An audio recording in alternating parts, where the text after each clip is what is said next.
Hello, and thank you for joining me on Troubleshooting and Performance on OCI. My name is Larry Beausoleil, a OCI Enablement Product Manager. And here's a quick safe harbor statement, so give a second to read over this.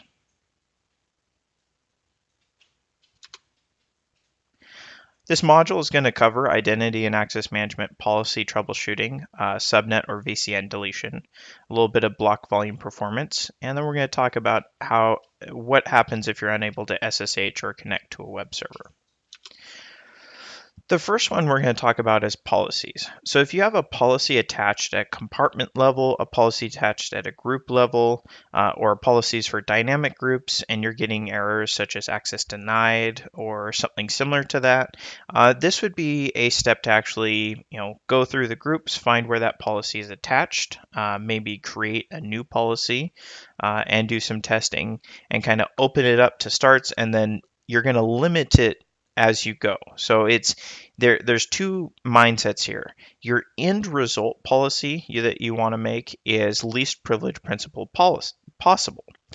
With doing this is something that we want to, when we're looking at troubleshooting, we may open this up a little bit while we're trying to diagnose, what's happening in our policy.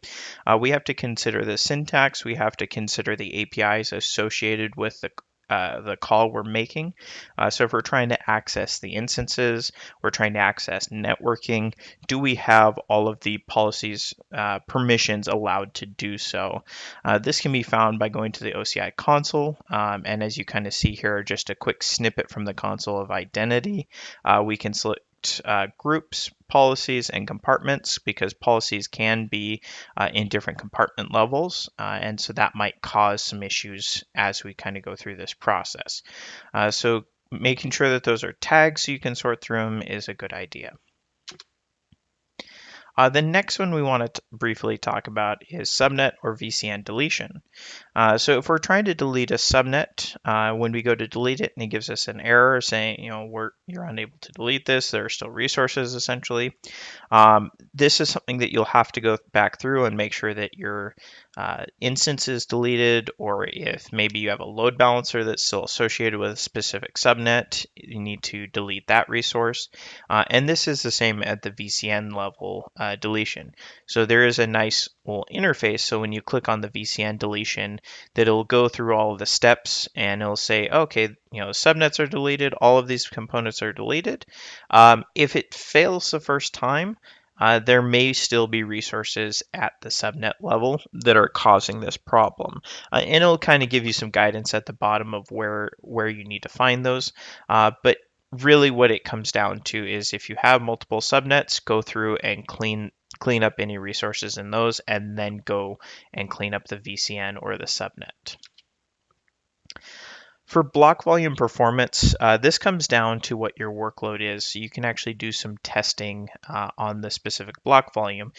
There's SLAs around balance and higher performance for the block volumes, but not around lower cost settings. So when you set this up, if you're trying to make sure that your 4K block size on a 500 gigabyte volume is giving you a specific amount of IOPS, you can run this test and see if it's meeting your needs. This will also dictate, from a troubleshooting or testing perspective, you may have to do some re-architecture if it's not enough IOPS, and that's where you may add more volumes and may do a RAID configuration and then do another one of these FIO tests. And this is a tool that you can install in Linux. There's some other considerations, and that comes down to, are you using any sort of Windows Defender? Are you using any sort of firewall protection? Are you using are you configuring certain RAID configurations? Are you using paravirtualization or iSCSI when you're actually mounting the block volumes? So those are all things that you have to take into consideration, but you can run these tests and see what levels of performance. And then if you actually take a look at our block volume performance page, you'll see some other tests and some other results to verify. And what happens if you're unable to SSH? So the first steps in kind of the process here would be checking your security lists, checking your network security groups. Now, if one of these items, your security list or NSG, have a rule that's open, that means that it's going to be open. The next would be to check your route configurations to make sure that at that subnet you can actually access it, maybe from your on-prem, or if you have a VPN tunnel, making sure that the route configurations, because you're going to a private IP address as opposed to a public IP address, and able to actually hit that resource. Now, once you go through all of these items, like making sure the firewall on the OS is set correctly, if you're still unable to get in, the next would maybe making sure, one, that port 22 is open, two, SSH is actually responding, and this can be done by either running the command as you see on the screen here, so SSH-I, your particular public key, the correct username, the public IP address of the resource, or private IP address if you verified the route to the instance, and then you can run the triple verbose option and see if you're actually getting a correct response that OpenSSH is actually on and running. Now, if this isn't running, then that would be something that you need to maybe stop the instance, or you need to create a custom image, or relaunch, or move the block volume, attach it to another boot volume, and attach it to another resource so that you can actually get back into it, enable that on startup, or you need to delete your key. It all depends on the error that's actually coming out. So let's say the key that you have is no longer responding on the instance. This would be something where you can stop it, move the boot volume to another known working instance, attach it, and then SSH into that, go to the known file for SSH, and re-upload your key there. That would be one step. Another step is just create a custom image of it, relaunch it, and attach a new SSH key. Or, since this is a cloud, with all of these particular things I've talked about, you can always delete it and start fresh. It depends on how much time you have invested into it. If this is a brand new instance and you're having issues with it, don't really dive too much into it. Just kind of delete it and start new, because there may be something on launch when you injected a script or something that kind of changed some configurations, because it's a little bit different than on-prem. Now, if you do launch it, the other thing is using the console access, and you can use console access to get into it to see if there's any issues that you can repair at that time.